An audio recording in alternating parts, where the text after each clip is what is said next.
আজকে জুমার রাত, বৃহস্পতিবার সন্ধ্যা থেকে জুমার দিন শুরু হয়ে যায়। চান্দ্র বর্ষ অনুযায়ী বা চাঁদের হিসাব অনুযায়ী রাত আগে আসে, দিন পরে আসে। অতএব বৃহস্পতিবার সন্ধ্যা থেকে শুক্রবার শুরু হয়ে যায়। আবার শুক্রবার দিন যে রাত যখন শুরু হয়, সূর্য যখন অস্ত হয় শুক্রবারের, তখন কি বার শুরু হয়? শনিবার শুরু হয়।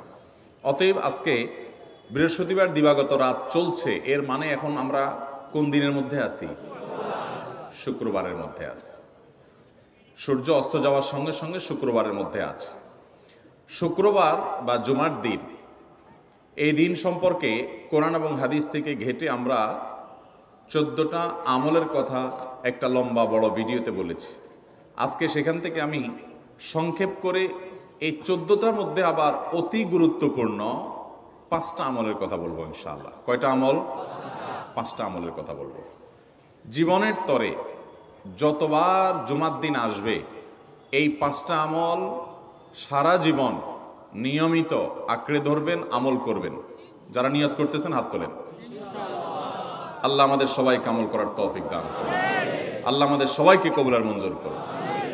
নাম্বার 1, সবচেয়ে বেশি যেটা করতে হবে পরিমাণে, জুমার দিন জুমার রাত বৃহস্পতিবার সন্ধ্যা থেকে নিয়ে শুক্রবার সন্ধ্যার আগ পর্যন্ত পরিমাণে সবচাইতে বেশি করতে হবে যে আমলটা, সেটা হলো দুরূদ শরীফের আমল। কিসের আমল? ভাইরা, দুরূদ এমন একটা আমল, আপনি যদি শুধু দুরূদের এই আমলটাকে আঁকড়ে ধরেন, সবসময় আপনার মুখ দিয়ে দুরূদ বের হতে থাকে, পড়তে থাকেন, তো নবী করিম সাল্লাল্লাহু আলাইহি সাল্লামের ভাষ্য অনুযায়ী, তার ওয়াদা অনুযায়ী, ইদান তুকফা হাম্মুক ওয়া তুগফার যামবুক, তোমার যত পেরেশানি আছে নবী সাল্লাল্লাহু আলাইহি সাল্লাম বলেছেন, এই সব পেরেশানি দূর করার জন্য এই দুরূদের আমলটা যথেষ্ট হবে ইনশাআল্লাহ। এবং গুনাহ মাফের জন্য এই দুরূদের আমলটা কি হবে? যথেষ্ট হবে। নবী করিম সাল্লাল্লাহু আলাইহি সাল্লাম বলেছেন, মান সাল্লা আলাইয়া মাররাতান সাল্লাল্লাহু আলাইহি আশরা, যে ব্যক্তি আমার প্রতি একবার দুরূদ পাঠ করবে, আল্লাহ রাব্বুল আলামিন তার প্রতি 10 বার রহমত নাজিল করবেন। কয়বার রহমত নাজিল করবেন? আপনার জীবনে 10টি জায়গায় খুব ক্রাইসিসে পড়ে গেছেন, কোনো জটিল সিচুয়েশনে মুখোমুখি হয়ে গেছেন, বিপদের মধ্যে পড়ে গেছেন, ওই জায়গায় আল্লাহর রহমত পাবেন। এরকম একবার দুরূদ পাঠ করবেন হকাদাই করে, যথাযথভাবে মহব্বতের সাথে 10 বার আপনার জীবনে আল্লাহ তাআলা অনুগ্রহ নাজিল করবেন। নবী করিম সাল্লাল্লাহু আলাইহি ওয়াসাল্লাম বলেছেন, আকসিরু আলাইয়া মিনাস সালাতি মিন ইয়াউমিল জুমআতি ওয়া লাইলাতিল জুমআহ, তোমরা জুমার দিন এবং জুমার রাতে আমার প্রতি বেশি বেশি দুরূদ পাঠ করবে, দুরূদ প্রেরণ করবে। ফাইন্না সালাতাকুম মারুদাতুন আলাই, কারণ তোমরা যে দুরূদ পাঠ করো এটা আমার কাছে পেশ করেন আল্লাহর ফেরেশতারা, এবং রীতিমতো নামধাম সহকারে আল্লাহর একদল ফেরেশতা নিয়োজিত আছে। তারা বলেন, আল্লাহ, হে আল্লাহ রাসূল, আপনার অমুক উম্মত, অমুক অনুসারী, আল্লাহর অমুক বান্দা পৃথিবীর অমুক প্রান্ত থেকে, অমুক দেশ থেকে, অমুকের সন্তান, সে আপনার প্রতি দুরূদ পেশ করেছে জুমার দিনে, জুমার রাতে বা অন্য সময়ে। এটা নবী করিম সাল্লাল্লাহু আলাইহি সাল্লামের কাছে রিপোর্ট দেওয়া হয় আল্লাহর নিযুক্ত ফেরেশতাদের মাধ্যমে। আপনি যখন দুরূদ পাঠ করবেন, আপনার ভিতরে এই ফিল হবে যে আমি দুরূদ পাঠ করছি, আর আমার নবীর কাছে এটা উপস্থাপিত হচ্ছে আমার নাম ধাম, আমার রিপোর্ট সহকারে। এই জন্য শুক্রবার দিন এবং রাত, অর্থাৎ বৃহস্পতিবার সন্ধ্যা থেকে নিয়ে শুক্রবার সন্ধ্যা পর্যন্ত এই 24 ঘন্টার মধ্যে নবী করিম সাল্লাল্লাহু আলাইহি সাল্লামের ভাষ্য খেয়াল করেন, আকসিরু আলাই। ওলামা একরাম জানেন, নবী আলাইহিস সালাম সাধারণত কোনো আমল পরিমাণে বেশি করতে বলতেন না। পরিমাণে বেশি করতে বলার মতো আমল খুব কম ইসলামে। গোটা কোরআন যদি খোলেন আপনি, পরিমাণে অধিক করতে বলা হয়েছে এরকম আমল খুব বেশি পাবেন না। তোমরা বেশি বেশি করে নামাজ পড়ো, বেশি বেশি করে রোজা রাখো, এরকম কথা কোরআন হাদিসে নাই। অবশ্যই একজন ইমানদার 5 ওয়াক্ত ফরজ নামাজের পাশাপাশি অধিক পরিমাণে নফল নামাজও পড়বেন, সেটা ভিন্ন কথা। কিন্তু কোরআনে বেশি পরিমাণে আল্লাহর জিকির করার কথা বলা হয়েছে। আর নবী করিম সাল্লাল্লাহু আলাইহি সাল্লাম বৃহস্পতিবার সন্ধ্যা শুরু হলে শুক্রবার সন্ধ্যার আগ পর্যন্ত বেশি পরিমাণে করতে বলেছেন যে কাজটা, সেটা হলো দুরূদ শরীফের আমল। দুরূদের এই আমলটা, এটা করার জন্য আল্লাহ তাআলা এমন সহজ করে দিয়েছেন যে ওযুর প্রয়োজন নাই। আপনার ওযু নাই, তারপর আপনি দুরূদ পাঠ করতে পারবেন। এবং আপনি এই বড় দুরূদ পড়ার মতো সময় নাই, তো আপনি একবারে সবচেয়ে সংক্ষিপ্ত দুরূদ পড়েন সাল্লাল্লাহু আলাইহি ওয়াসাল্লাম, তাতেও দুরূদ পাঠের সওয়াব পাবেন। চেষ্টা করব তো ইনশাআল্লাহ। শুক্রবার আসবে, দুরূদ বেশি বেশি করে পাঠ করব। আপনি দোকানে কাজ করেন, আপনার দোকানে আপনার সহকর্মী আরও কাজের লোক আছে, আপনি সবাইকে স্মরণ করাবার জন্য নিজে জোরে জোরে দুরূদ শরীফ পড়বেন এবং বলবেন যে শুক্রবার শুরু হয়ে গেছে, সবাই দুরূদ শরীফের আমল করো। ভাইরা আমার, আমি আমার জীবনের কথা বলতে পারি।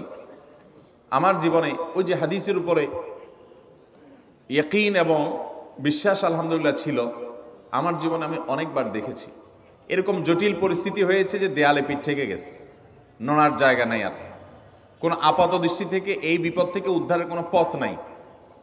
দুরুদ, ইস্তেগফার, দোয়া ইউনুস, এই তিন আমল, পাশাপাশি ইয়াজাল জালাল ওয়াল ইকরাম, এই চারটা জিনিসকে এমনভাবে ধরছে, বিশেষ করে দুরুদ, স্পেশালি সারাক্ষণ দুরুদ। আল্লাহ রাব্বুল আলামিন এমনভাবে সহযোগিতা করেছেন, এমনভাবে উদ্ধার করেছেন যে কল্পনা করলে অবাক লাগে এখন যে এটা কিভাবে সম্ভব। ভাইরা আমার, এক সাহাবী নবী করিম সাল্লাল্লাহু আলাইহি ওয়াসাল্লামের কাছে এসে বলছে, ইয়া রাসূলুল্লাহ, আমি যে দোয়া করি, এই দোয়ার মধ্যে আমি নিজের জন্য করব, আমার ছেলে মেয়ের জন্য করব, অনেক কিছু করব, এটা সেটা, রিজিক চাইবো, সুস্থতা চাইবো, অনেক কিছুই তো আল্লাহর কাছে চাইবো। আপনি তো আল্লাহর রাসূল, আপনার জন্য দোয়া করলে আমাদেরই লাভ, একবার দোয়া করলে আল্লাহ 10 বার রহমত নাজিল করবেন, তো আপনার জন্য আমার দোয়ার ভিতরে কত পার্সেন্ট রাখবো? সাহাবী বারবার বিভিন্ন পার্সেন্টেজ বলছিলেন যে 3 ভাগের 1 ভাগ আপনার জন্য রাখি ইয়া রাসূলুল্লাহ, অর্ধেক রাখি, আরো বেশি করে রাখি। তিনি যত বলছেন নবী করিম সাল্লাল্লাহু আলাইহি ওয়াসাল্লাম আরো বাড়ানোর জন্য তাকে উৎসাহ দিচ্ছিলেন।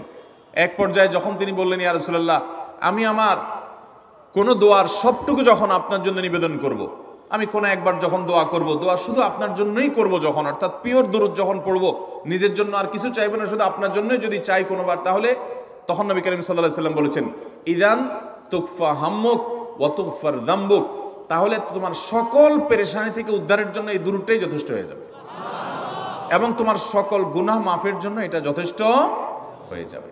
মোহতারাম হাজরিন, দুরুদের আমলটা এত সুন্দর আমল, কিন্তু আবার তাড়াহুড়া করে পড়বেন না, সাল্লাল্লাহু আলাইহি সাল্লাম সাল্লাল্লাহু আলাইহি সাল্লাম সাল্লাল্লাহু আলাইহি সাল্লাম সাল্লাল্লাহু আলাইহি সাল্লাম সংখ্যা বাড়ানোর জন্য হুলস্থুল করে পড়লেন না, মুহাব্বতের সাথে সাল্লাল্লাহু আলাইহি ওয়াসাল্লাম সাল্লাল্লাহু আলাইহি ওয়াসাল্লাম আল্লাহুম্মা সাল্লি আলা মুহাম্মদ, অর্থ বুঝে বুঝে আল্লাহুম্মা সাল্লি আলা মুহাম্মদ মানে কি, আল্লাহ আপনি মুহাম্মদের প্রতি শান্তি বর্ষণ করুন। আরে ভাই, মুহাম্মদ সাল্লাল্লাহু আলাইহি সাল্লামের প্রতি আল্লাহ তাআলা শান্তি এমনি বর্ষণ করবে, আপনি আমি দোয়া করলেও করবে, না করলেও, কিন্তু মাঝখান থেকে আমরা, ভাইরা আমার, কোনো বড় কর্মকর্তার কাছে আপনার কোনো কাজের ঠেকা আছে, কর্মকর্তার ওই ছেলেটার আপনি দেখছেন যে খাচ্ছে না, আপনি যদি বলেন, স্যার ছেলেটা খাচ্ছে না স্যার, একটু ডাক্তার দেখান স্যার, এভাবে তো বাঁচবে না, ওর কষ্ট হচ্ছে স্যার, আপনি বললেও উনি ওনার ছেলের দিকে কেয়ার করবে, কিন্তু আপনি এটা বলার কারণে তার নৈকট্য পাবেন কি পাবেন না, তার সিম্প্যাথি পাবেন কি পাবেন না। আরশ আজিমের মালিক তার হাবিবকে এত মহব্বত করেন, তিনি তার হাবিবের প্রতি এমনিতেই রহমত নাজিল করবেন, তাকে বিভিন্ন মর্যাদা আগে থেকেই দেওয়ার ঘোষণা দিয়ে রাখছেন, কিন্তু আপনি আমি দোয়া করলে আল্লাহ তাআলা তার মাধ্যমে আমাদের ভাগ্যকে সুপ্রসন্ন করে দিবেন। দুরুদের আমলকে জীবনের তরে আঁকড়ে ধরবেন ভাই, শুধুমাত্র জুমার দিন আর জুমার রাত না, সব সময় অধিক পরিমাণে। আরাবিয়ানদের মধ্যে আমলটা খুব বেশি আছে, তাদের দেখবেন তারা দুইটা আমল, মুখে দুইটা আমল, ভালো মন্দ তাদের মধ্যেও আছে, কিন্তু এই দুইটা আমল তাদের মধ্যে খুব ভালো। বেশিরভাগ মানুষই দেখা যায় অবসর সময় আস্তাগফিরুল্লাহ, ইস্তিগফার করছে অথবা দুরুদের আমল করছে। আমাদের অবসর সব সময়গুলো নিয়ে গেছে মোবাইল ফোন। ভাইরা আমার, 4 বছর 5 বছর 6 বছর 7 বছর 10 বছর ধরে মোবাইল টিপতেছেন, ফেসবুক টিপতেছেন, ইউটিউব টিপতেছেন, বুকে হাত দিয়ে আমাকে জবাব দেয়া লাগবে না, নিজের বিবেককে একটু জবাব দেন। এই 10 বছর ফেসবুক, ইউটিউব, টিকটক, হোয়াটসঅ্যাপ টিপে আপনার অর্জন কি হয়েছে একটু হিসাব মিলান।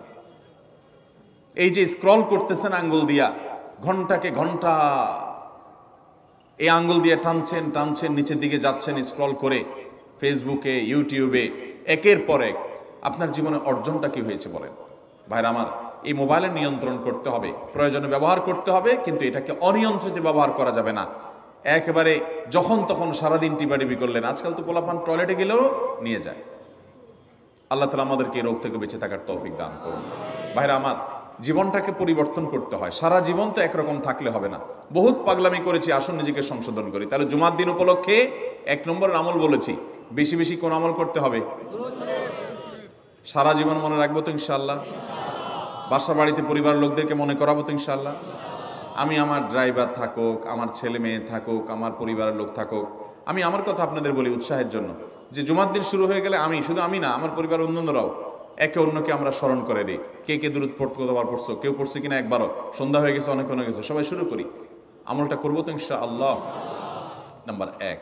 নাম্বার 2, জুমার দিন উপলক্ষে অন্য যে কোনো দিনের চাইতে জুমার দিন অর্থাৎ শুক্রবারের ফজর নামাজ পুরুষরা মসজিদে জামাতের সাথে পড়বেন, জামাতের সাথে পড়ার নিয়ত করবেন পাক্কা। কারণ অন্য যে কোনো দিনের ফজর নামাজ না, শুধুমাত্র যত নামাজ আছে, নবী করিম সাল্লাল্লাহু আলাইহি সাল্লাম বলেছেন আফদালুস সালাওয়াতে ইনদাল্লাহ, আল্লাহর কাছে দুনিয়ার সব নামাজের মধ্যে, 5 ওয়াক্ত সাধারণ নামাজগুলোর মধ্যে সবচেয়ে উত্তম নামাজ হলো সলাতুল ফজরে মাআল জামাআতে ইয়াউমাল জুমআ, জুমার দিন ফজরের নামাজ জামাতের সাথে আদায় করা হলো যত নামাজ আছে এর মধ্যে সবচেয়ে শ্রেষ্ঠ নামাজ।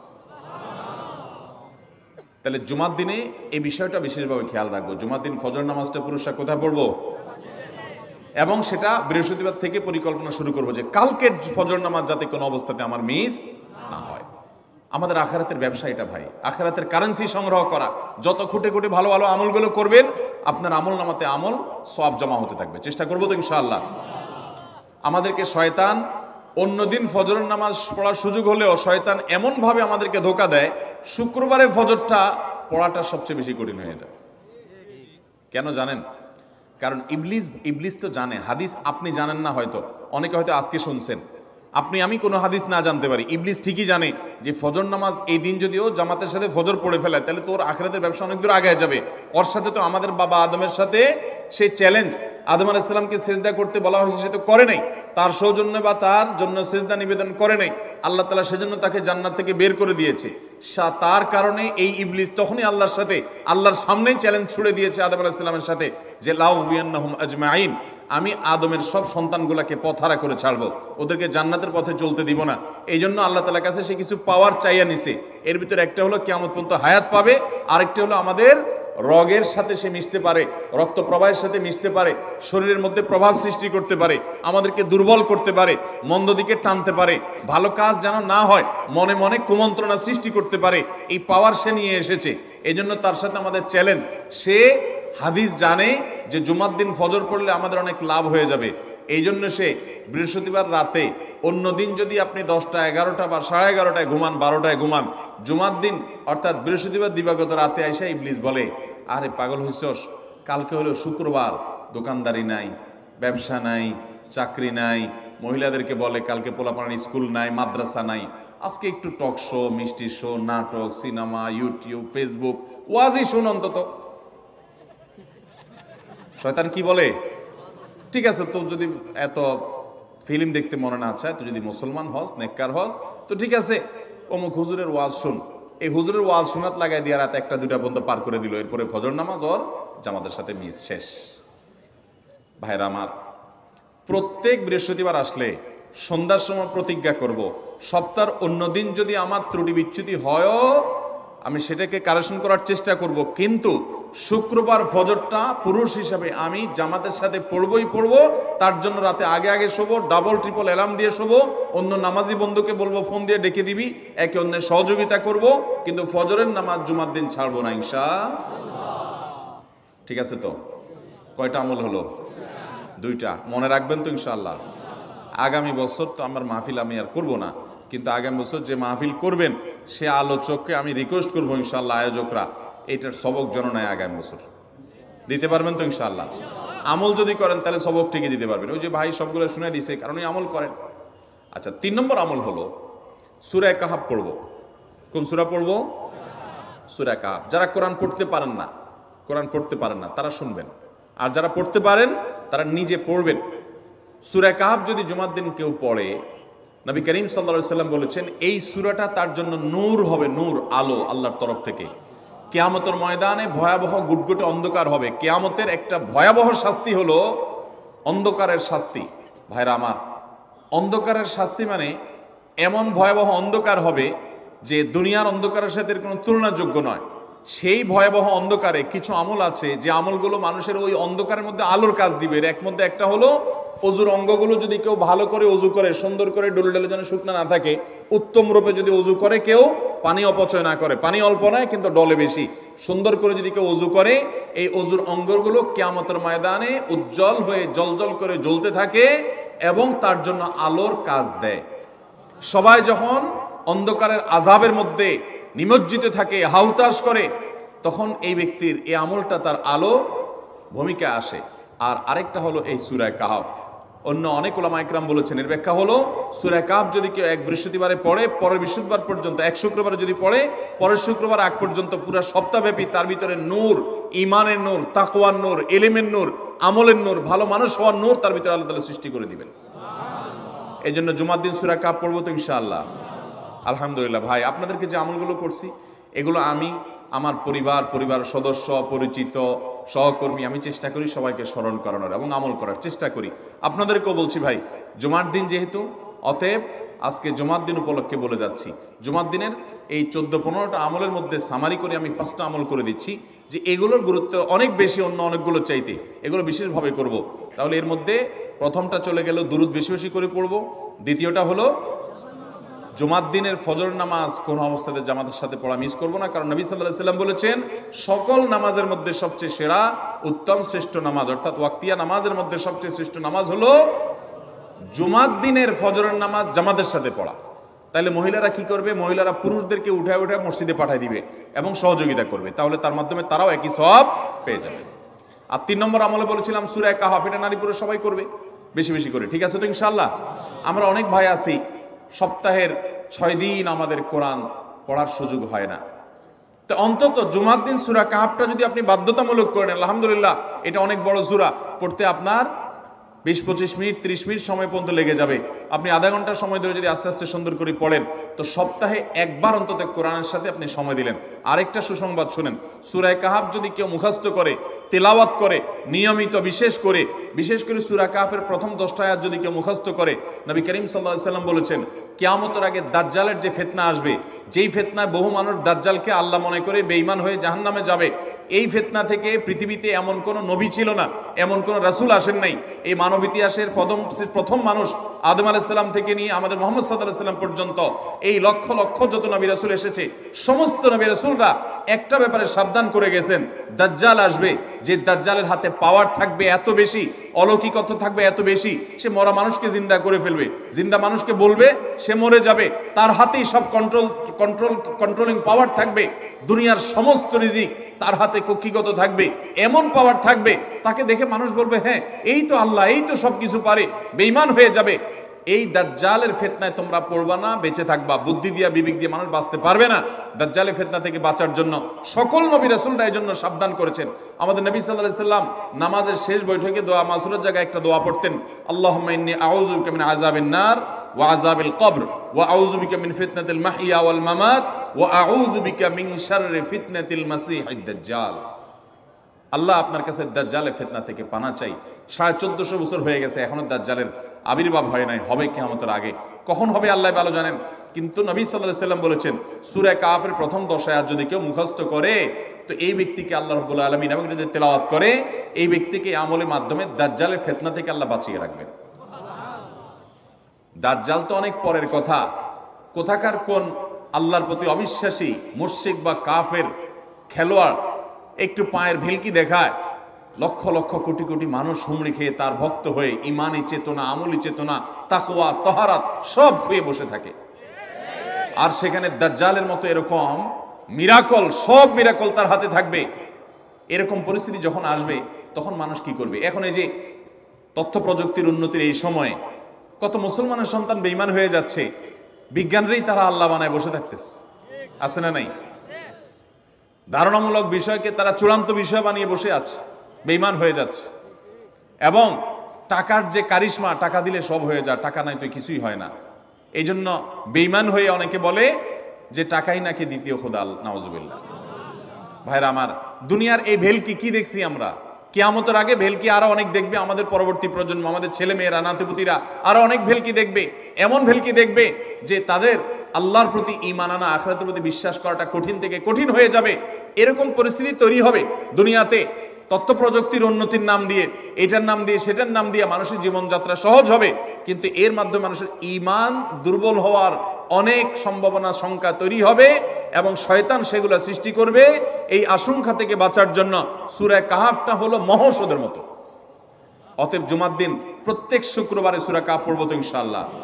মায়েরা, বোনেরা, আমরা ভাইয়েরা যারা আছি, বাবারা যারা আছি, আল্লাহর ওয়াস্তে জীবনের তরে নিয়ত করে নেন আজকের মাহফিল থেকে, জীবনে কখনো বৃহস্পতিবার সন্ধ্যা থেকে শুক্রবার সন্ধ্যার আগ পর্যন্ত আমার হাজার ব্যস্ততা থাকুক, সূরা কাহাফটা পড়া ছাড়া আমি কোনো কাজ করব না ইনশাআল্লাহ। আমি আল্লাহর অনেক বান্দাকে ব্যক্তিগতভাবে জানি, আমি নিজেও এতটা গুরুত্ব দিয়ে করতে পারি না। অনেক বড় সরকারি কর্মকর্তা, অনেক বড় পদের নাম আমি বলবো না, আমাকে বলে ভাই আমি মাগরিবের পর, ব্যক্তিগতভাবে আমি জানি উনি খুব সৎ মানুষ, সব মানুষ একরকম হয় না, সৎ মানুষ। উনি বললেন ভাই মাগরিবের পরে আমার ফ্যামিলির সব বাচ্চা কাচ্চা সবাইকে আমি বলি, আমি ব্যস্ত থাকলেও বলি যে মাগরিবের পরে আগে সবাই সূরা কাহাফটা পড়ে ফেলো, এরপর অন্য সব আমল। আমরাও চেষ্টা করবো না ইনশাআল্লাহ। কয়টা আমল গেল? 3টা, আর 2টা আছে। 4 নম্বর আমল হলো, দুনিয়াতে যত ফজিলতপূর্ণ আমল আছে এর মধ্যে সবচেয়ে বেশি ফজিলতপূর্ণ আমল এটা। খুব সহজ আমলটা, খুব সহজ, প্রত্যেক শুক্রবার আমরা এটা করতে পারি। আমলটা হলো, নবী করিম সাল্লাল্লাহু আলাইহি ওয়াসাল্লাম বলেছেন, মান বাক্কারা ইয়াউমাল জুমআতি ওয়াবতাকার, যে ব্যক্তি জুমার দিন আগে আগে ঘুম থেকে উঠবে, ভোরে ঘুম থেকে উঠবে, যে ফজর নামাজ পড়তে হবে, যে তাহাজ্জুদ পড়তে পারলে আরো ভালো, এবং মসজিদে আগে আগে যাবে, তাহলে আগে আগে ঘুম থেকে উঠবে, সবাইকে বাসার ডেকে দিবে, আগে আগে ঘুম থেকে উঠাবে। ওয়াগাসসালা ওয়াগতাসাল, ফরজ গোসল হলে ফরজ গোসল করবে, উত্তম রূপে গোসল করবে, ভালো করে গোসল করবে জুমার দিন। ওয়ামাশা ওয়ালাম ইয়ারকাব, জুমার নামাজের জন্য পায়ে হেঁটে মসজিদে যাবে, বাহনে চড়বে না। কেউ যদি মাজুর হয় সে বাহনে চড়লেও চলবে, কিন্তু সাধারণ যারা সুস্থ আছেন পায়ে হেঁটে মসজিদে যাবেন, বাহনে চড়লেন না। জুমার দিনের কথা, জুমার নামাজের কথা। ওয়াদানা মিনাল ইমামে ওয়ালাম ইয়ালগু, ইমামের কাছাকাছি গিয়ে বসবে, দূরে না, যত কাছে যেতে পারে, একদম সামনের কাতার ইমামের কাছাকাছি গিয়ে বসবে, কোনো অনর্থক কথা বলবে না, দুনিয়াবি কথা বলবে না, বেহুদি কাজ করবে না। ওখানে গিয়ে যতক্ষণ সময় পাবে জিকির, আজকার, তেলাওয়াত, তাসবিহ, দোয়া, রোনাজারি, কান্নাকাটি, বই পড়া, দিনী কাজ করা, এর মধ্যে সে কাটাবে নিজেকে। এই কয়েকটা কাজ যদি করে, তাহলে কাজ কয়টা হলো? আগে আগে ঘুম থেকে উঠা, ওই যে ফজর নামাজ জামাতের সাথে পড়া ইত্যাদি, গোসল করা উত্তম রূপে, আর পায়ে হেঁটে মসজিদে যাওয়া, বাহনে না চড়া। 4 নম্বর হলো ইমামের কাছাকাছি গিয়ে বসা, কোনো অনর্থক কাজ না করা।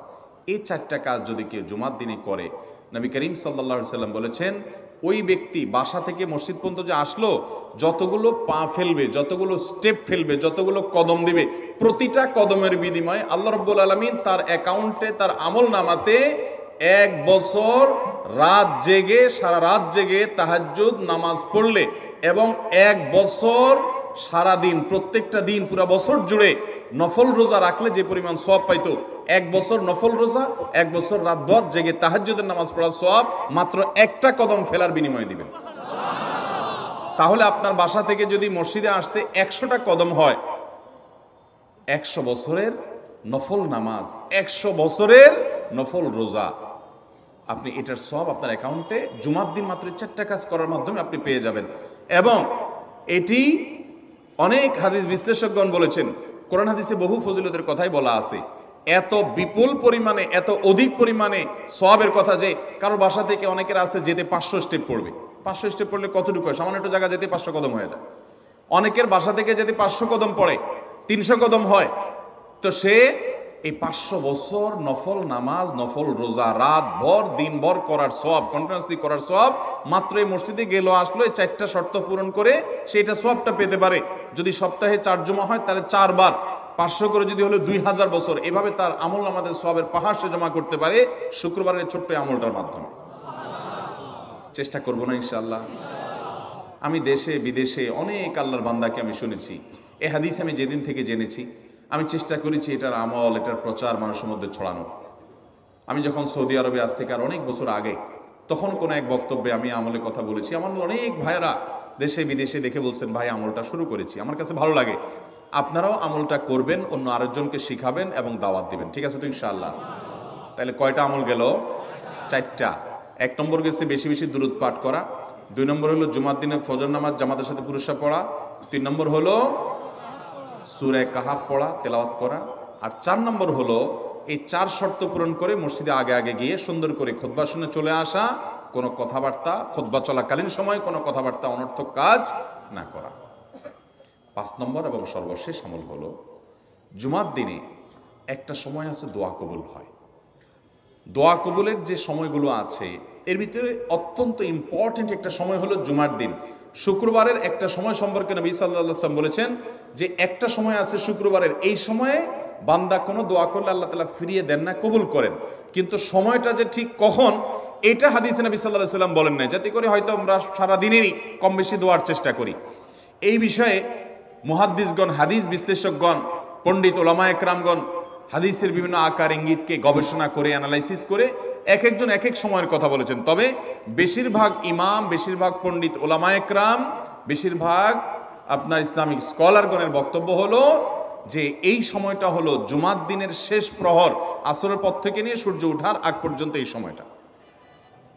অতএব আমরা জুমার দিনের 5 নম্বর আমল হলো বেশি বেশি করে সারাদিনই কম বেশি দোয়া করব। দোয়ার জন্য সবসময় হাত তোলাও জরুরি না, যদিও সাধারণ অবস্থায় দোয়ার জন্য হাত তোলা আদব, কিন্তু আপনি চলতে ফিরতে, উঠতে বসতে, কাজের ফাঁকে আপনি আল্লাহর কাছে মনে মনে দোয়া নিবেদন করবেন। অনেক চাওয়া আমাদের কাছে, আমাদের আল্লাহর কাছে আছে। ভাইরা আমার, নবী রাসূলুল্লাহ সাল্লাল্লাহু আলাইহি ওয়াসাল্লাম বলেছেন কারোর পায়ের জুতার ফিতাটা ছিঁড়ে গেছে হাঁটার সময়, এটার এমন কি লাগালে ঠিক হয়ে যাবে, কিন্তু একজন ইমানদার ওইটার জন্য সে আল্লাহর কাছে সাহায্য চাইবে, আল্লাহ এটাও একটা বিপদ, একটা ছোট বিপদ থেকে অনেক কিছু ঘটে যায়, আপনি আমাকে উদ্ধার করেন। সে সবসময় আল্লাহর দিকে মনোনিবেশ করবে। নবী করিম সাল্লাল্লাহু আলাইহি ওয়াসাল্লামের পুরো জীবনকে যদি আপনি অ্যানালাইসিস করেন আপনি অবাক হয়ে যাবেন। একটা বই আছে বাংলায়, বান্দার ডাকে আল্লাহর সাড়া, এটা বাংলা অনুবাদিত নাম। এই বইয়ের লেখক হলেন হিসনুল মুসলিমের যে রচয়িতা উনি শেখ সাঈদ আল গাহতানি রহমতুল্লাহি আলাইহি। ওনার সোহবতে যাওয়ার, ওনার সান্নিধ্যে থাকার, একাধিকবার খুব কাছাকাছি বসার সুযোগ আমার হয়েছে। সৌদি আরবের একজন বড় আলেম ছিলেন, দুনিয়া থেকে চলে গেছেন। তো ওনার লেখা বান্দার ডাকে আল্লাহর সাড়া, এই বইটা বেশ মোটা সোটা একটা বই। পুরোটা পড়বেন যে নবী করিম সাল্লাল্লাহু আলাইহি ওয়াসাল্লামের জীবনে যে কত রকমের দোয়া করতেন। আল্লাহ আজকার নামে একটা বই আছে ইমাম নববীর, এটাও বাংলা হয়ে গেছে অনুবাদ, আপনি পড়লে অবাক হয়ে যাবেন। ডক্টর খন্দকার আব্দুল্লাহ জাহাঙ্গীর রাহমাতুল্লাহ রাহে বেলায়েত একটা বই আছে দোয়া এবং জিকিরের, আপনি অবাক হবেন যে কি পরিমাণ দোয়া এবং জিকির নবী সাল্লাল্লাহু আলাইহি ওয়াসাল্লাম জীবনে পড়তেন। ঘুম থেকে উঠার সময় দোয়া আছে না নাই? এরপরে ঘুম থেকে উঠে যখন আপনি বাথরুমে যাবেন দোয়া আছে না নাই? আবার টয়লেটে গেলেন, টয়লেট সেরে আসলেন, আপনি ওযু করবেন, ওযুর জন্য দোয়া আছে না নাই? বিসমিল্লাহ। এরপরে ওযু শেষ করলেন, কালিমায়ে শাহাদাত আছে না নাই? এরপরে আপনি যখন ঘর থেকে বের হয়ে মসজিদে যাবেন, বের হওয়ার দোয়া আছে। বের হয়ে আপনি মসজিদে যাচ্ছেন, যাই পথে পড়ার আলাদা দোয়া আছে। এরপরে আপনি মসজিদে প্রবেশ করবেন, তার জন্য দোয়া আছে। মসজিদে ঢুকার পরে মসজিদে ঢুকার নামাজ আছে। এরপরে মসজিদে নামাজ বন্দিগি ইবাদত জিকির করে বের হচ্ছেন, সেটার জন্য আবার দোয়া আছে। আবার আপনি যাচ্ছেন, কাজকর্মে যাচ্ছেন, বাজারে যাচ্ছেন, সেটার দোয়া আছে। স্ত্রী সহবাস করার সময় দোয়া আছে। দোয়া নাই, জিকির নাই, এমন কোনো মুহূর্তে ইমানদারের জীবনে থাকতে পারে না। নবী করিম সাল্লাল্লাহু আলাইহি ওয়াসাল্লাম এই পরিমাণ দোয়া করতেন। এই জন্য ভাইয়েরা, দোয়া যদি সবসময় করতে কষ্ট হয় হাত তুলতে, আপনি হাত তোলা ছাড়া শুক্রবারে দোয়া করেন, দোয়াটা অনেক বেশি করা দরকার। আমাদের কত জিনিস আল্লাহর কাছে চাইতে হয়, আমরা আল্লাহর কাছে চাই না। পেটে অসুখ হয়েছে, আমরা ডাক্তারের কথা মাথায় আগে আসে, আপনি ওষুধ খান, ওষুধ খাওয়া সুন্নত, কিন্তু ইমানদার সবকিছুর আগে আল্লাহর কথা স্মরণ করবে এবং আল্লাহর কাছে বলবে আল্লাহ আপনি সহজ করে দেন। আপনার অসুখ হয়েছে, সবকিছুর আগে নাপার কথা মনে আসে, আরে ভাই প্যারাসিটামলের কথা মনে আসে, এটা দোষের না, কিন্তু আপনার মনে আগে আসতে হবে যে নবী সাল্লাল্লাহু আলাইহি ওয়াসাল্লাম দোয়া শিক্ষা দিয়েছেন, যদি কেউ ব্যথার জায়গায় হাত দেয় এবং পড়ে আউযু বিইজ্জাতিল্লাহি ওয়া কুদরাতিহি মিন শাররি মা আজিদু ওয়া হাজির, আল্লাহ রাব্বুল আলামিন তার ব্যথা দূর করে দিবেন। এক সাহাবী এই হাদিসের উপর আমল করে তৎক্ষণাৎ তার ব্যথা দূর করেছেন। শুধু ইয়াকিনের অভাব, শুধু বিশ্বাসের অভাব, ঈমানের অভাব। তাহলে আমাদের আল্লাহর দিকে মনোনিবেশ করতে হবে দোয়ার জন্য বেশি বেশি। তাহলে শুক্রবারে 5 নম্বর আমল হলো বেশি বেশি কি করবো ইনশাআল্লাহ? দোয়া, বেশি বেশি দোয়া করবেন, উঠতে বসতে চলতে ফিরতে। বিশেষভাবে সূর্য ডুবার আগের যে সময়টা শুক্রবার, অর্থাৎ দিনের শেষ সময়টা, বিশেষভাবে আল্লাহ তাআলার কাছে দোয়া করব। ঠিক আছে তো ইনশাআল্লাহ? কয়টা আমল বললাম? 5টা আমল। 1, বেশি বেশি দুরুদ। 2, ফজর নামাজ জামাতের সাথে পড়া পুরুষরা, মহিলারা অক্তমতো পড়বেন, পুরুষদেরকে পাঠিয়ে দিবেন মসজিদে। 3, সূরা কাফ পড়বেন। 4, আগে ঘুম থেকে উঠে উত্তম রূপে গোসল করে মসজিদে আগে আগে গিয়ে পায়ে হেঁটে গিয়ে সামনে ইমাম সাহেবের কাছাকাছি গিয়ে বসা, অনর্থক কথা কাজ না করা, তেলাওয়াত জিকির আজকারে মশগুল থেকে নামাজটা পড়ে বের হয়ে আসা, এই কাজ। নাম্বার 5, দোয়া করা, বিশেষ করে দিনের শেষ প্রহরে। আমল করবো তো ইনশাআল্লাহ? মনে থাকবো তো ইনশাআল্লাহ? আমরা প্রয়োজনে বাসায় গিয়ে একটা কাগজে নোট করে ফেলবো, লিখে ফেলবো, লিখে এরপরে ওয়ালে টাঙ্গায় দিবেন বাসায় যে জুমার দিন এই 5 কাজ আমি ছাড়বো না। আপনি যদি মনেও না থাকে, আপনার যদি ভুলেও যান, আপনি এই কাগজ আপনাকে মনে করাবে ইনশাআল্লাহ। বাসায় ফ্যামিলির লোকদের সাথে শেয়ার করবেন। জুমার দিন হুজুর বলেছেন, আমি একটু আমার মন থেকে বলিনি, এগুলো সব কোরআন হাদিসের কথা বলেছি আপনাদেরকে। কোরআন হাদিসের আলোকে 5টা আমলের কথা বলেছেন, বিশেষভাবে জুমার দিন আমি 5টা আমল করবই করব। ভাইরা আমার, প্রত্যেক জুমার দিন যদি আপনি একটু ইমানের রিচার্জ করেন, ইনশাআল্লাহ সারা সপ্তাহ আপনার জন্য সেটা উপকারে আসবে। চেষ্টা করবো তো ইনশাআল্লাহ। এবং দোকানে অফিসে টাঙায় রাখবেন। যারা এই টাঙায় রাখার আমলটা করবেন, আয়োজক যারা আছেন, আপনাদের কাছে আমার অনুরোধ, যে ভাইরা এই কাজটা করছেন, ওনারা যদি আয়োজকদের মাধ্যমে ছবিটা আমার কাছে পাঠাইতে পারেন, আমার অফিসে নিয়ে আমি ইনশাআল্লাহ নিজে হাতে তাদের পুরস্কার দেব। বিশেষ করে এই মাহফিলের লোক যারা আছেন আজকের, আয়োজকদের মাধ্যমে। আল্লাহ তাআলা এই আমলগুলো আমাকে আপনাকে আমাদের সবাইকে করার তৌফিক দান।